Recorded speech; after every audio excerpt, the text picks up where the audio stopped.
on a new era in court process automation. And the panel will be moderated by Mark Chandler. Mark Chandler, of course, hardly needs any introduction to this community. He was for 20 years the chief legal officer of Cisco. And in that role, also chief compliance officer at Cisco. And in that role, he was responsible for getting a lot of legal tech projects off the ground. And so he's sort of a mentor, a godfather of the legal tech community in a sense. And I look skeptical, but I really feel that that's the case. Anyway, so Mark has kindly agreed to run this panel. He's since he left Cisco, we're fortunate to have him here at the law school as a fellow of our Center for the Legal Profession, where he's working, among other things, on the Filing Fairness Project. He's on our Dean's Advisory Council and very active here at the law school. So we're really fortunate to have Mark, and thank you again, Mark, for running this session. And so over to you. Thank you, Roland. Good morning, and it's great to be here with all of you. At Cisco, I spent tens of millions of dollars over 20 years trying to make the company's legal department more accessible, faster, better, cheaper in everything we did. And I looked skeptically at Roland when he was saying some of that, because it all seemed very logical and easy, and it was what was going on every place else in the world. It just wasn't happening in legal. So it's hard to feel godfather status for recognizing that, and I think we all know that. During the pandemic, the receptionist at a field office where I frequently worked at Cisco was laid off. 2 weeks ago, she found me on LinkedIn asking for help. She and her kids had been evicted from their apartment. I wrote back and said, "Where are you in the legal process?" And she said, "Well, I couldn't figure out the forms they had to submit, so they said I defaulted." And she wasn't reaching out for legal help. She was reaching out for her GoFundMe campaign to find shelter. And it was a really striking reminder at a very personal level of the fact that Ralph cited that in about 3/4 of civil cases in this country, one party doesn't have a lawyer. And that means that folks who need help with domestic violence or debt collection or eviction or entitled to expunge a record that's blocking employment opportunities often get no access to the courts or default even when they have worthy defenses. And it's striking in the court context, the contrast of that with where we've gotten on things like tax filings, where a variety of tools from Rocket Tax that Charlie has built, and TurboTax, which we all know, Free Tax USA, that use plain language interviews to collect the data that's needed. And then with help from the IRS and state courts adopting similar, state tax systems adopting similar standards, making it easy to file electronically all the data, which the agencies are then able to process in the formats that they need. We all know that exists, but we have a system of balkanized courts and not scalable solutions that have resulted in high levels of lawyer inefficiency, high levels of bounce rate for cases that court clerks have to deal with, irrelevant information that judges are flooded with, that make the system not function the way it could. Now, Margaret Darren Hagan, the executive director of the Legal Design Lab here, who's just joined us, and Professor David Engstrom and I have for the last year led the Filing Fairness Project at Stanford Law School, aimed at trying to further develop standards for both data collection and filing processes.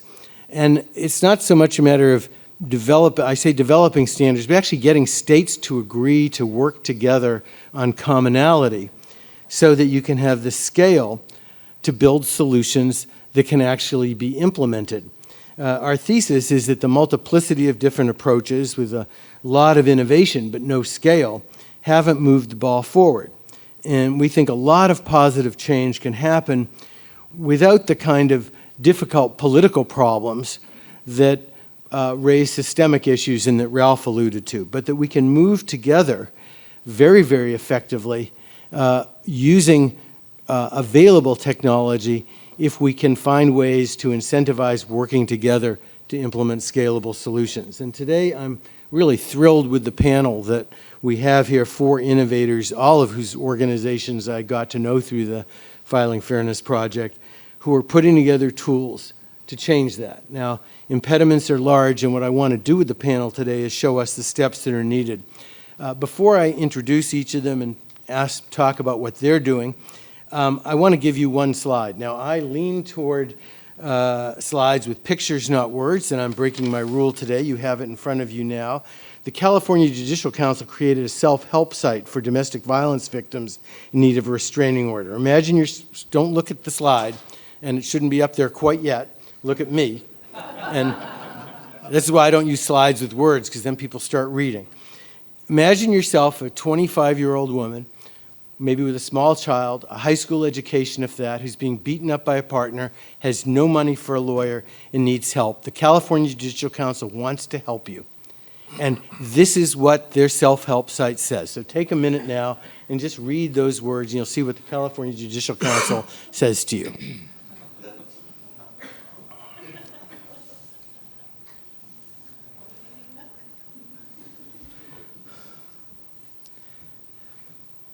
So, you know, I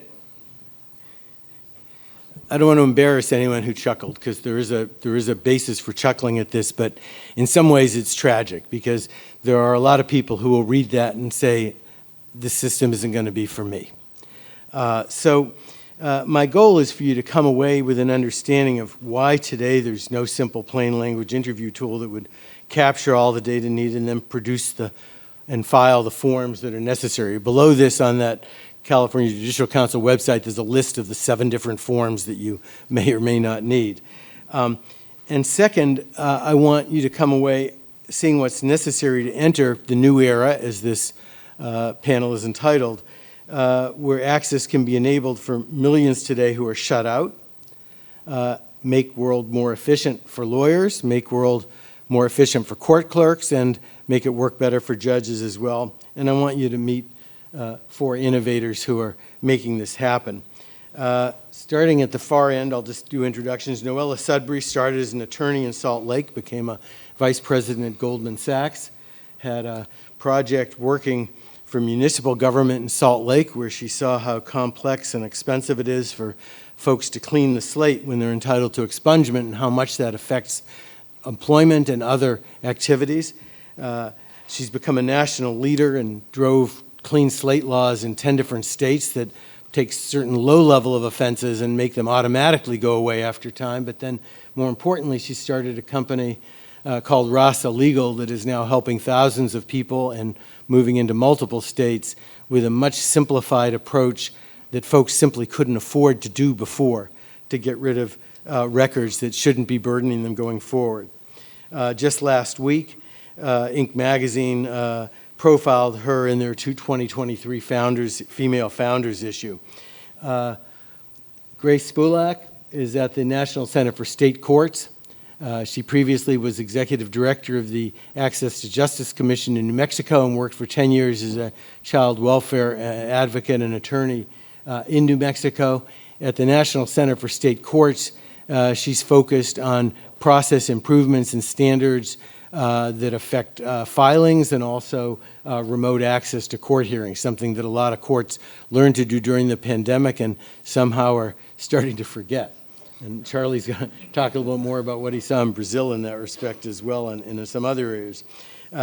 George Simons is based in Provo, Utah, and George founded Solo Suit through Y Combinator 4 years ago, and Solo Suit is helping thousands of people across the country in responding to debt collection suits where default judgments are rampant, even in cases where people have good defenses, and helping to work on issues of filing fees, which he'll address as well, that are impeding people's ability to defend themselves in those cases.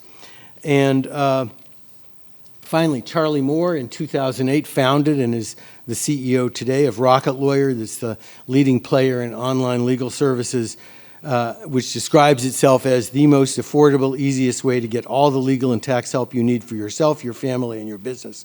Whether you need to make and sign documents, get legal advice, or have your taxes done by a professional, Rocket Lawyer is here to help. And Charlie will help explain why it is that he's been almost allergic to anything that has to do with filings and dealing with the government. Is that fair? Pretty close. Okay. Well, I maybe make it a little sharper than The needed to be securities there. lawyer and me get. Okay, I'll be careful then. So let's start off. I just maybe start with you, Noella, go down to the end. What are you trying to accomplish in expungement? What systemic change, is there systemic change that's needed in the court processes? What are you succeeding in, and what are the impediments you're seeing? Sure. So our mission at Rossa Legal is to make the process of clearing a criminal record simple and affordable for everyone. We are just in Utah right now, but hope to operate nationwide. A business like mine, however, is going to have some challenges to scaling. Some of those challenges are going to be data centralization of court data, legal regulatory reform and the rules around ownership of law firms, forms. Every court, often county courts, have their own forms for expungement. They all ask for very similar things, but have differences across jurisdictions. So a lot of work to be done, but really excited for the challenge. Thanks. George, maybe step in now and say a word about where you're going with solo suit. Yeah, for sure. So solo suit helps people resolve debt. We started off by helping people respond to debt lawsuits. Then we found that oftentimes people want to settle their debt more fully, so we help them settle it. To date, we've helped people protect over $600 million from predatory debt lawsuits. And we're just getting started. And what are the impediments right now? Yeah, the impediments are multifold. I mean, one, just telling a story. I came in here from Utah, and my Uber driver came up that he had been sued for debt recently, because lots of people are getting sued for debt. And he had a really common problem that a lot of our customers have, where he opened up the trunk of his car, pulled out his legal documents, showed them to me, and what he showed me wasn't the complaint that began the lawsuit. What he showed me was actually a motion for default judgment. So the first document he received in his case was the motion for default judgment. He has never served the complaint properly. And we see that frequently where people are subject to what we call sewer service. They don't actually get served the complaint. They don't know they're being sued until they lose the lawsuit. Thankfully, we have a process for this at Solo Suit where he just went onto our website on his phone. He was able to respond in like 15 minutes on our website and get the motion to set aside judgment and then file an answer. And hopefully he wins his case. I hope you gave him a good tip, too. Sounds like you gave him lots of good tips. 5-star review for me on it, at least. So is that so looking at that particular problem, it's a wonderful story about the nature of the issue. What's making it, what's the hardest thing you have right now in terms of scaling your business? Yeah, one of the hardest things is dealing with the courts, honestly. So there's a ton of customer interest in our service. We've helped over 100,000 people so far, and 10 million people get sued for debt or thereabouts every year. But the hardest part is dealing with the court, right? So the customer comes to us. We're able to do some magical things with the software, but then to deal with the court, we have to print everything out in paper and file it with the court by USPS, because that's the only standardized way of filing in a court, with the exception of Illinois, which in some good ways, they require you to e-file. Every other state still allows you to file by mail. And then once we send the documents to the court, it then goes dark. We don't have any insight into what happens to the cases. There's this all the data is just dark. We don't have easy access to the case outcomes. We don't know what the people need next in their lawsuit. So that's the hardest part. So I mean, really, it'd be ideal if there was an easier way to, gather the data and then distribute it to the courts and have more of an easy flow with the courts through that process.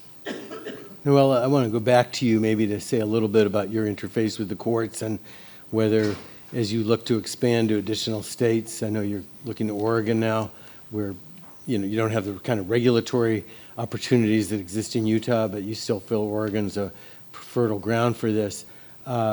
What challenges you have in dealing with the courts in particular that make it harder to accomplish your goals?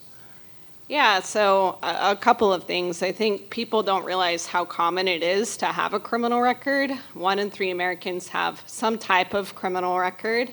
And there was a study done recently showing 20 to 30 million people in America have the type of record that would be eligible for record clearance, but less than 10% of those people have made it through the process. That process involves the government, and as a company, we can do things to make it easier to determine if you're eligible and provide affordable services, but we can't speed up the government. And that's really frustrating for people that there's inefficiency. The process is decentralized in most states, and so if you have multiple convictions, you're going to have to file paperwork across multiple jurisdictions, pay filing fees, wait for different prosecutors to respond. And very quickly it becomes very, very confusing to try to get through this process. Now, Grace, you're sort of the government here at NCSC in a way. You're a creature of the Conference of Chief Justices and of the state courts. What are you guys doing to try to simplify this so that folks have easier access for things they're already doing, like what George and Noella are driving, and also then we'll turn to Charlie and talk about what Rocket Lawyer's been doing and not doing. Sure. So at the National Center, one of the things that we try to do is vision around and what courts can be and how they can operate more efficiently and more effectively. My work primarily is in access to justice, so how courts can improve and change their processes to address all of those issues that Mr. Baxter talked about this morning. And we do this in a number of ways. We create a number of tools and resources for courts that we can share through our partnerships with the Conference of Chief Justices, with court leadership. And our role we're seen as a trusted partner by courts and a leader in these issues. And so that helps push this information out, get courts to take it seriously. And the other thing that we do is work with pilot courts in a number of states. And so Mark mentioned the remote and hybrid hearings work that we do. So one of our projects is doing some pilots around hybrid hearings in a number of states. And through those pilots, helping courts develop processes that really eliminate some of these necessary steps, that look at how to kind of standardize the way that courts do business in these hearings across the state, so that then we can hold up these best practices as examples and say, look, this worked in this court was able to take this kind of standardization model and put it into practice, and it really resulted in better outcomes. People were able to access hearings, people were able to get the court the information the court needed, and people were able to show up for their hearings, so we're reducing those defaults. And so having that combination of kind of vision and leadership, as well as the practical kind of on-the-ground work with the courts, then gives us a unique opportunity to spotlight and push out some of these practices. And really what we want to do is to partner with all of you as well to take some of these innovations to the courts and say, look, this is what's working. This is what Noella is doing with RASA. This is what George is doing in solo suit. How can we work with your courts to try and integrate some of these ideas and processes so that we can really address some of that access gap, get people the help they need in these civil legal issues? You don't have any power to order anybody to do anything. Sadly, Recording no. in progress. Okay. Charlie, what's describe your experience in determining the focus of the business. You told me a really interesting story about Brazil and why Brazil wasn't a good market and why it's become a good market, and maybe some lessons for that for what we could be doing here. So there are three questions there. Sure, yeah, and it's always great to be back here at Stanford and Codex, even as a Cal law school grad. But I guess I would start with applauding what you're doing with the Filings Fairness Project, and of course Codex is always, again, it's fun to be here and talk about the future of law, especially after now, as you said, Mark, we started Rocket Lawyer 15 years ago, so this is our quinceañera, and one in 9 Americans has set up a Rocket Lawyer account at this point. It's about 30 million folks in the U.S. We've also managed to take the service to Europe, multiple languages in the UK, and then to Brazil. One of the reasons I think that the business has been able to scale is, people create a lot of contracts in Rocket Lawyer. More, hundreds of millions at this point of contracts have been created and managed, and contracts don't have to be filed with anybody, right? And so another part of our business is incorporating businesses and doing, I think Ralph even mentioned, business formations involve, business licenses and all sort, and registered agent service, all that stuff the corporate lawyers know, and that is slower and more time consuming because it's similar to some of the things you're trying to do, because there's 50 states and there's multiple kinds of entities and they all have different forms. And so that is a more costly business, and every time that you have sort of government involved, the cost goes up and up and up because it's hard to have standards and some of these things that depend on. So I'll give the Brazil example that we talked about, and then I'll stop talking for a minute.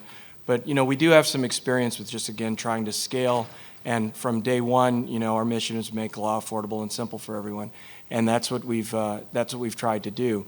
In Brazil, I went down there in 2016, had lots of meetings, even met the Commerce Secretary at that time, and what I learned very quickly is everything is regulated. There's a whole set of class of paralegal called a cartório in Brazil, based on the Portuguese system. Everything needed to be taken, first of all, put on paper and then taken to a notary in a local neighborhood. These were monopolies, et cetera, and digital signatures were illegal. At that point, I told the folks that were sort of pitching us on launching there that we weren't going to do it anytime soon. It just didn't make sense. There wasn't really going to be a lot of scale for digital legal documents at that time. Then along came the pandemic. A new government, Bolsonaro government, had its pluses and minuses, but they changed this.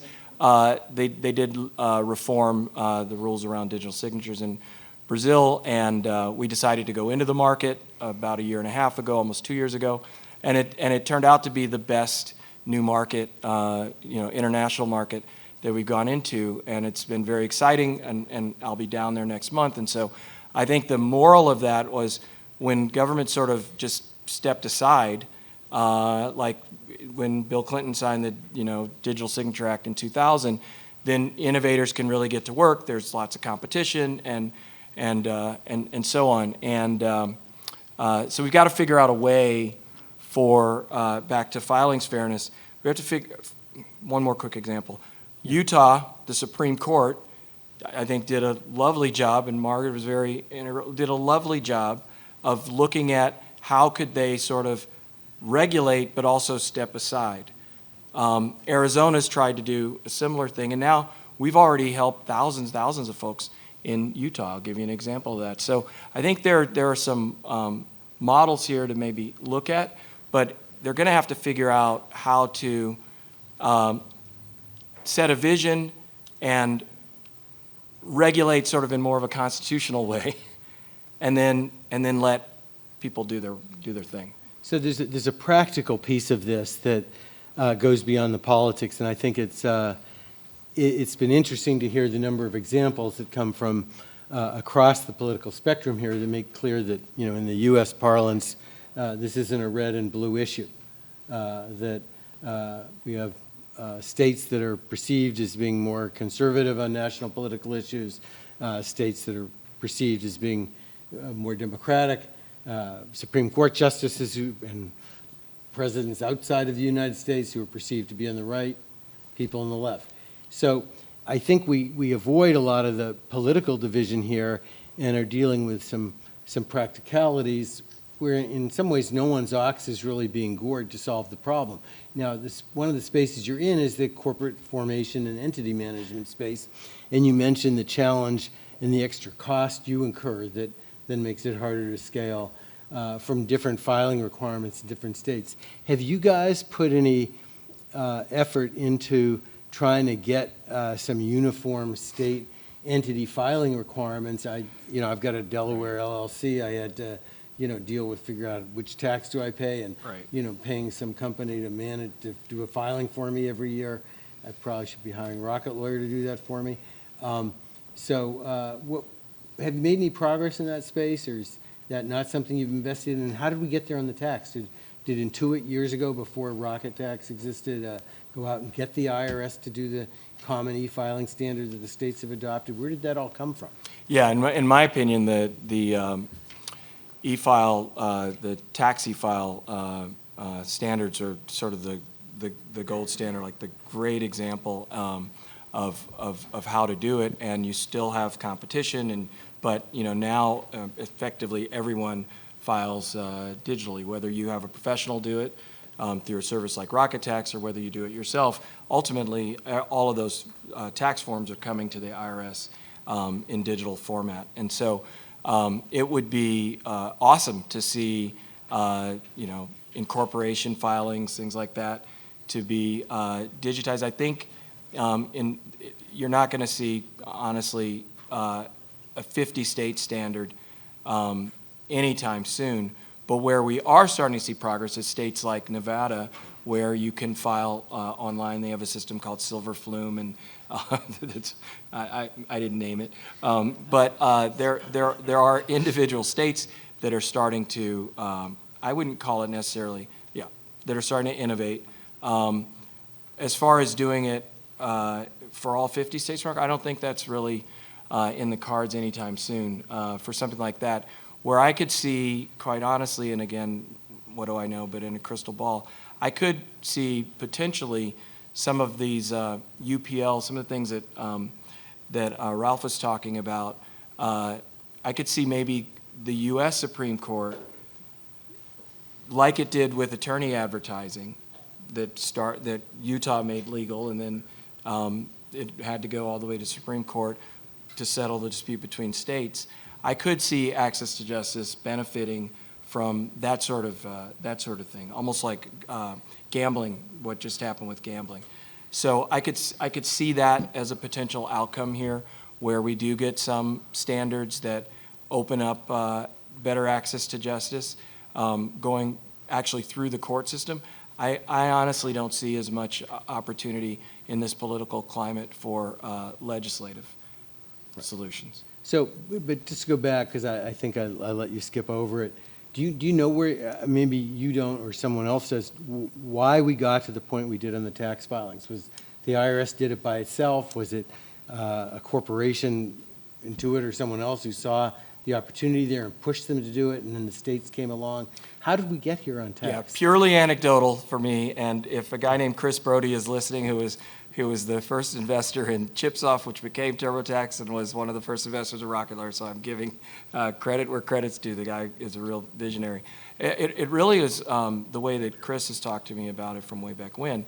It really was the IRS taking the lead, similar to what we saw. I would equate it in sort of my working time to what Utah's done. Really not a lot of lobbying, et cetera. It was more the IRS making their own work more efficient. Bravo government, right? And that's what that's where you would ultimately end up. This heterogeneity and patchwork of of sort of rules for these court systems ultimately just layers cost on for everybody.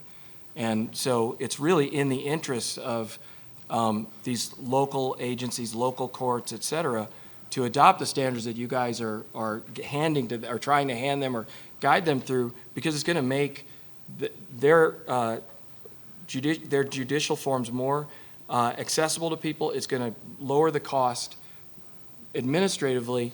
And, you know, if we lived in a perfect world, the legislatures would get that and they would go, oh, we're actually going to save a lot of money over the long term by adopting these standards. So at risk of creating a really unfortunate meme, what does it take to move from silver flume to red, white, and blue flume?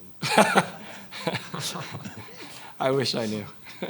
Okay, so that's not something you think you can drive, or association of companies could drive and make it happen with the secretaries of state or with others? Yeah, I think in this, again, we just talked about some historical analog. I think it's you know, you really do have to have, again, we see that in Utah and Arizona today. It does take leadership. It takes leadership, you know, in government. However, you know, people vote when they can. People vote with their usage of systems and their pocketbooks, and we see that with Rocket Lawyer. So people do vote in favor of by using services that have simple user experiences, that are affordable, et cetera. So, you know, I think that drove some change in the UK, in Utah, and Arizona, and so, yeah, maybe. So Grace, what would you point to as what you'd like to see George and Noella and Charlie and others do to help make your efforts more implementable, or more implemented at least? What do you think is necessary to get the courts motivated to want to adopt the kind of standards you're putting out there? Showing best practice is a great thing, but showing best practices doesn't create budget. No, and I think it really goes back to what Charlie was saying about these innovations are going to help courts work more efficiently. They're going to make things easier for courts, honestly. You know, courts are having to try and figure out how to manage the high number of people who are appearing without attorneys. That takes court staff time, it takes judge time. It's a huge issue for all courts. And anything that we can point to say, look, this is going to make your job easier, courts, this is going to help you deliver justice. I mean, courts want to deliver justice, and they want to run effectively and efficiently. And so anything that we can do to point out how these innovations improve court process and improve outcomes for folks. Another thing that courts are really looking at now is public trust in courts, and public trust in courts is really low right now. The National Center does a State of the State Court survey, kind of a public survey about people's opinion of courts, and the public trust in courts is a real concern for a number of reasons. And so having that, showing courts that these things are not only going to improve how courts operate, they're going to reduce the amount of court time that is taken up trying to handle inefficiencies that are caused by all of these various, the lack of standardization, quite frankly, is going to help. And also, these are things that are going to improve public trust in courts. People are going to feel that courts take their issues seriously, that courts have systems in place that can really help them address all of these civil legal needs. And so anything that we can do to show how this helps courts and how this really builds public trust in courts is going to increase the leverage that the National Center and the court leadership organizations that we work with have to push courts to improve their processes. In the project that Margaret and David Engstrom and I have been working, the Filing Fairness Project, we have 6 states, Virginia, Michigan, Texas, Kansas, Colorado, and Alaska, who've agreed to work together to come up with some common standards on things like name change. So, you know, what fields are you asking for? A lot of times there's a huge overlap in the fields, but different definitions. So let's come up with some common definitions, make it easier to develop non-form forms, if you will, interview tools that will capture the data, and to work together on some common e-filing standards. They're all at different places in the journey, so we're working with them to try to move ahead. And the great part is the frequency with which they come back to us and say, okay, where are we? What's the next step? How do we do this? Because there is a desire to make this happen. The critical part has been leadership, I would say, in that we've had Supreme Court justices from several of these states who've actually come to our meetings here in this room, eager to participate and figure out, okay, how do I push the court administrators in my state to make this happen? I have a question. So yeah. Go for it. I was going to ask George a question, but go. Well, just throw out, and while you're on that topic, Mark, it'd be Yeah. interesting to know, back to the earlier question you asked about, well, okay, how do we spur Yeah. change? I'd be curious to know, and I don't, to what extent the innovators, like the 6 states that you mentioned, is the judiciary elected or is the judiciary appointed, and are there patterns between elected or appointed judiciary in terms of innovating in this way? Because then, right, people have it can be a campaign issue. People can exercise the franchise. Less the dimension we've seen hasn't been so much along the elected, unelected, but the leadership dimension, and two elements. One is that states that have a unified court system, meaning each county doesn't have its own separate system, are a lot easier to work with than those that aren't. Like California is a mess, as you saw from my one slide, where it said, your county may have additional forms. The Chief Judge of the Superior Court in San Mateo County can require a form for domestic violence restraining order that isn't required in Santa Clara County. And it's, usually well-meaning. It's not a nefarious thing from what we can tell, but the judge says, well, a lot of cases are coming in, we're not getting this data, and the Judicial Council doesn't have a form for that. So let's tell people that they need to fill out that form. And then folks are confronted with another form rather than just a couple of additional questions in an interview that they're using. But without the scale, no one's going to build the interview tool. So California's been a mess for that reason, and we're hoping there may be some large counties where the court where there is scale because of the size of them, where the court administrators may want to participate. So less elected versus non-elected than leadership. In Michigan, the county courts do have the ability to do things separately, but the state Supreme Court feels they have the ability to overturn it. We've had a leadership change in the state Supreme Court in Michigan, so we'll see if things continue. In Texas, the Chief Justice, Nathan Hecht, has been very, very, very proactive and aggressive on access to justice issues, and the guy who runs IT for the state courts, Casey Kennedy, has been a real leader nationally on this, and he's coming up with tools that make it much where the counties want to use those tools because it makes it easier for them. So I'd say it's a leadership question more than a structural question, but maybe you have a thought on that, Grace. You've been nodding vigorously, so I think I'm stepping into your turf with that answer. No, yeah, I think that's right. I think the leadership is really critical, and I'm hopeful that that's one area where the National Center can be helpful as well, encouraging court leaders to really step up and push these initiatives. And because I think that's where a lot of the change is going to come from, even in states that are not unified judiciaries, there still is that leadership still really matters for all of these various courts that are operating in the states. And if the leadership can really encourage courts to do things that are going to make their operations easier, that's a huge win and really something that courts are going to pay attention to. Noella, some thoughts on that? Can I add something to that? I think one thing that may help with leadership and legal regulatory reform in general is just to humanize it. As I look at the national conversation, it just feels very abstract to me.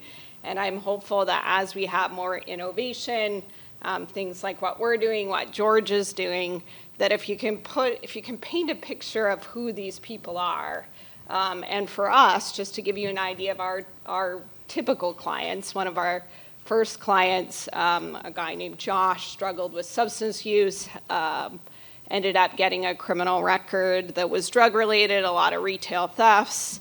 makes about $15 per hour, works multiple jobs, and he's coming to us because he wants to clear his criminal record.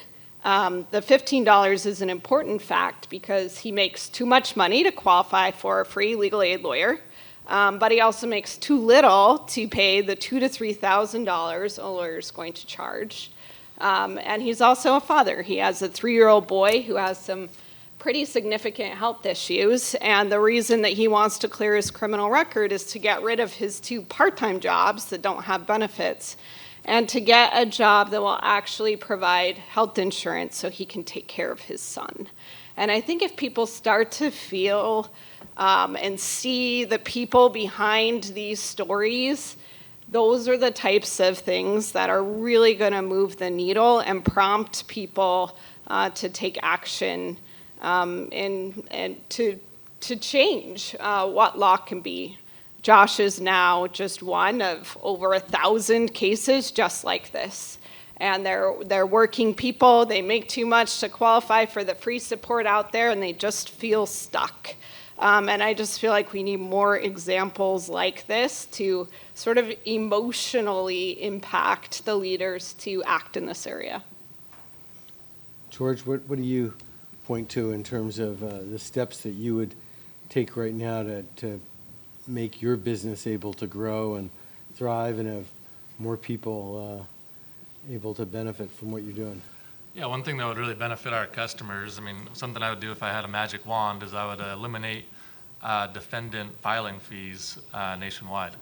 One of the biggest problems we encounter, especially it's a problem for our customers, is that if they are sued for a debt, they have to pay a filing fee to respond to the lawsuit in about 25% of the states. So right here in California, heaven forbid if one of us gets sued for a debt tomorrow, we'd have to pay up to $450 just to respond to the lawsuit. If you don't pay that fee, then you automatically lose your case. That's a big problem. On top of that, also, it's difficult to calculate the filing fee.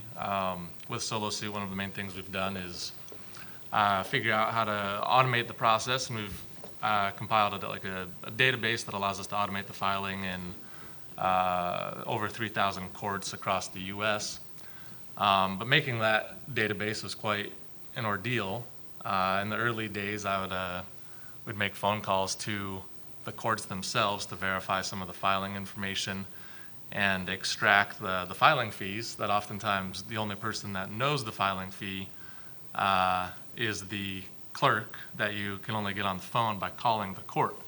And sometimes they don't know the filing information either. I remember one time calling into a court in the Midwest somewhere, I think it was Missouri. I spoke with the clerk, got her on the phone, asked her, are there filing fees? She said, no. Asked her for the mailing address for the court, where does somebody mail a document to file it with the court? And she had an audible gasp, and she said, no one's ever asked me that question before. She was shocked that someone was trying to file a response to a debt lawsuit in her court. And she said, I had that written down on a piece of paper, I had it written down on an envelope, but I lost the envelope, and I can't tell you where to file your document. She said, sorry, you're out of luck. I just can't find out. So we ended the phone call, and we found out, it basically made a best guess as to where to file the documents for that court. But that's kind of the situation that we're dealing with here. And, for me, if the ideal would be that courts kind of went and followed Business Strategy 101, where they identify what's the unique thing that they are, what is the unique thing they can be the best at in the world at doing. And from my perspective, that is maintaining their data, right? Courts are the only group that really have their case data. They really need to maintain the case data. And for me, it would be ideal if, I think for a lot of the companies up here, it'd be ideal if they really prioritized making that data accessible and operational. And from a software's perspective, from our company's perspective, that really means making their data into an API that's accessible, so that software companies can come in and build awesome software on top of an API. But what's happening right now, I see, is oftentimes courts are making custom software of their own rather than making an accessible API. And oftentimes the custom software doesn't go that well. I love looking at court, especially county courts' websites. Oftentimes they'll have like flashing, 3D rotating images of their county shape, et cetera, stuff like that. It's pretty wild design out there. Yeah, the UX, I think that, just to piggyback on that a bit, look, UX is some of the, art of software and what we do, and it's honestly, in many cases, the most important part of the product, and that's the part that government just typically gets very wrong, which means it isn't simple and it isn't accessible for anybody. That's the part the IRS got right, exactly what George was talking about, creating a data standard and then letting people who do that for a living create the user experiences, and so we have all these user experiences. If I could just jump on that for one second. I was going to ask you anyway. Well, I totally agree, and the data validation is also very important. It's very important. So yes, from the sort of back-end perspective that I think George was talking about, but from the front-end perspective, data validation is critical, right? As a business that does lots of interactive legal documents for people, one of the things that's going to make your name change form or all the government records, it's just a critical component of automating judicial forms and everything else, is doing data validation at the UX layer right there for the customer, right? So that, and again, that makes it much more efficient and brings down the cost because you're getting accurate, true data, and you're not rejecting things for procedural reasons and so on and so forth. So the way I would wrap it up is the technology is here already. There's no, we have a Rocket document API that big companies that are bigger than a local court system are already using to integrate with their products, right? And so the technology is already there to do interactive documents, to do data validation, front end and back end, to do all this stuff. What isn't there, and where we have to, is the sort of the political will to make use of it, to make use of the tools. But the technology is already here.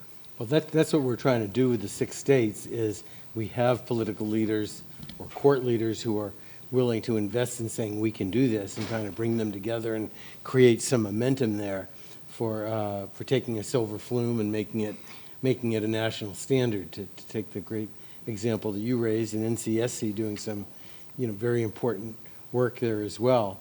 I want to now open it up. There are a couple of people in our group here who I think may have ability to add right now, and I'm looking at you, Margaret, so if you want to take a second to think what you might say here about some of the comments you've heard, that'd be great. But I'd like to look to Dirk Hartung, who I spoke to last night, who leads the Center for the Legal Profession at Bucerius University in Hamburg. And last night, Dirk was describing to George and to all of us a process called the Manfa Fund in Germany that allows for a much smoother way to handle debt cases. So it's the one place in the German legal system where there's been some automation. So Dirk, if you can grab a microphone, I'd say anyone else who has a question, be sure to use a microphone so that it's picked up for those who are on the stream. I think a microphone is heading toward you right now. If not, you can have mine. There we go. Okay. Yeah, thank you. As actually in our conversation last night, it would have never occurred to me that what you describe, our Manfa Fund, which is a very simplified procedure for a civil law procedure for claiming outstanding debt, could be seen as something innovative, because the website truly looks like a county court website. It's not outstandingly great technology. It is web forms and a lot of old school automation, but I thought about it, and it does work quite well. And like hearing from all of you, I started to appreciate some of the organizational things that the German civil civil law system has. I was thinking we do have, I mean, we do have some advantages like a joint kind of civil procedural code on the national level, but the mere fact that you could easily find every single address of every single court and a way to address them, to send documents to them, and also fairly recently to do that all electronically when you're a lawyer. Again, I never thought of that as particularly great because it's far removed from the cutting edge of technology, but it is good for organizational matters. And so give me like a short moment to describe this procedure. You enter a web form, which is not particularly user-friendly. Think of a typical around 2000 created form. I think it has a neat green background. And you go through it. Oh yeah, there it is. There it is. It's not mobile friendly or enabled really, and it has a lot of. It has never seen a lot of design. If you think about what the user has to go through, for example, I told you that last night. You have to calculate your interest, and I have a law degree and then some education on top of it, and I don't know how to do that. But the interesting bit is that these claims are seen by no human unless you object to them. So for I'd say probably 80% of all things, just smoothly walk through to an enforceable claim that you can then kind of use the civil courts to claim your money and have that sent to you. And when you respond to it, and I think that's something that also I didn't think of as innovative, but I like from a user perspective, you just have to kind of make one little cross on a paper document and send it back, and that will trigger a normal civil procedure. So when you're the defendant, it's really easy and free, unless you lose your case, then obviously we have a kind of loser pays cost rule.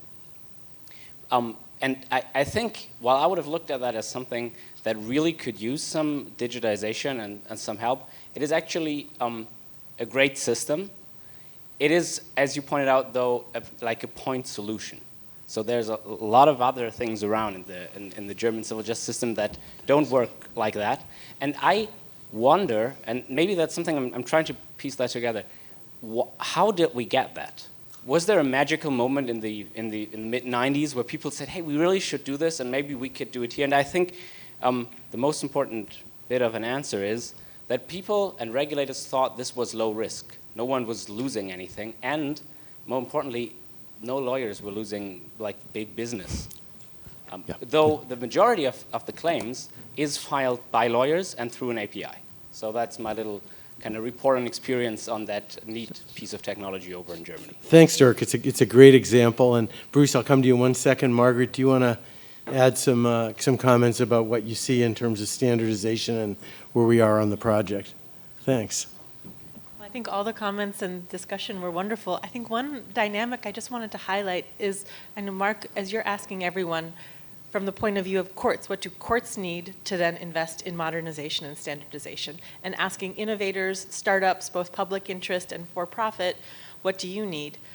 I think what we've seen in our Filing Fairness project, I'm looking at Todd, he made this point, so I'm borrowing his point, Todd Van Hook, is that it really is, I don't know if it's a chicken and egg dynamic, but we need both of those actors, both court administrators and judiciary, for them to actually spend resources on convening meetings, changing processes, going digital. They need examples of innovators who are ready to use those APIs or who have great ideas about how to serve court users. Those innovators need to see that there's that interest from the courts as well. So a lot of it is about that relationship building, but I'm calling on everyone in the room to come and work in this space of serving court users, because the more people with bright ideas, good tech skills, and ideas for business models, the more we'll see that court modernization and them actually spending resources on this. So. And there's a lot of, on the ground work to be done. We're really lucky to have people like George who can say, I love looking at county court websites. Bruce? Yeah, I just want to fill in something that Charlie mentioned is, we keep using tax filings as an example of success. And in work I was doing with OMB OIRA, the Office of Information Regulatory Affairs, that puts that paperwork reduction notice on every federal form that says it'll only take you a tenth of the time it actually takes you to fill it in. We were using the tax example to argue for interoperable geospatial data sharing. So how many maps do we need of Palo Alto for environmental versus every other purpose? And could we share that data? And yes, there was KML, and there were interoperability specs that the OMB had promulgated. Nobody was using until we had the web, and it became, and that's how we got OpenStreetMaps and Google Maps, et cetera. So my point is, the example of tax filings allowed for federal state tax compliance folks to compare and validate so that their revenues could be enhanced, so that they could enforce, let's say, garnishments or whatever it would be. There were intergovernmental forces at work. So too with KML and geospatial. Why do we have such a profusion of data from all the different agencies that's made available in these formats? We haven't figured that out, I think, for the state, federal, or even intrastate systems, why they would want to get better enforcement by aligning around interoperable specs. So I think let's use that history authentically to get where we want to go. That's a great Thanks. example. Yeah, thank you. And question here, if you could pass the mic on, Bruce, that'd be great. Yeah, hi. So Could you identify yourself? sir? Yes, I can. James Hazard, Hi, Common James. Accord, decent law, trying to open source the documents of law. A thought is, what if one did the least that one could, which would be to say, for instance, create a common place to which one could electronically file things. So Stanford or a federal organization creates a place where you can take your PDF form or whatever it is, and you identify the court that you think it's supposed to be addressed to, perhaps that's in the email address, and you send it there. And then that center takes on the job of finding some way of persuading the local court that it has received that thing. And if you were to do that, I think you would then, you'd solve that first little problem that I think that George was talking about, and perhaps get yourself a good deal of the way to where we are in Germany. And you would also have a fantastic collection of the chaos of court filings, which you could then drop into the stuff that people are going to be talking about this afternoon, so that you can begin to sort this stuff out and begin to point out to the various courts how it is that they might make their lives simpler. It's a really interesting idea, and I think it points to the need for the courts to agree that they're going to be accepting filings in some kind of standardized way. I think it's an interesting concept. I think. The critical thing, I think, would be to make that, quote, standard as little as, that is, think in terms of TCP/IP layers. This is simply this is like putting a stamp on it. It's an MVP for filings. Roland, I think one more. Do we have time for one more? I think we have time. Okay, great. You're in charge, so if you say so, we do. Okay. Hi, sorry. What? Okay, yeah. Mary Zilka, machine learning researcher, University of Cambridge, UK. Sorry. Just wanted to make the comment that the UK government has invested a lot of money trying to modernize the court system, and it was pretty much catastrophic. And sort of highlighting that I think even when there's a lot of goodwill to like modernize, if it's not done well, if it's not really thought out, it can end up causing people to really like really resent actually that attempt and kind of have backlash. Thanks. Yeah, there have been a lot of boil the ocean efforts that have failed and reduced confidence. Anyway, I think. Final, one more. Damien Real, I help lead SALLY, the legal data standard used by Thomson Reuters, Lexis, iManage, NetDocuments, et cetera. We are creating a taxonomy of 13,000 things that are both tags, metadata tags that you've talked about today. What is the domestic filing order, et cetera. And we also have an API standard that's being used by Thomson Reuters, by Lexis, by NetDocuments, by others, and being built that way. So thoughts on, we are a superset of the list taxonomy that is used for legal aid organizations. We are a superset of other organizations. The SALLY API might be a way to be able to standardize in a way that's used by the largest teams. Have you thought about using that as the court standard as well? Margaret says she's on it. Well, I thank you all for participating in this, and thank you especially to our wonderful panel. Let's thank them for what they've done today.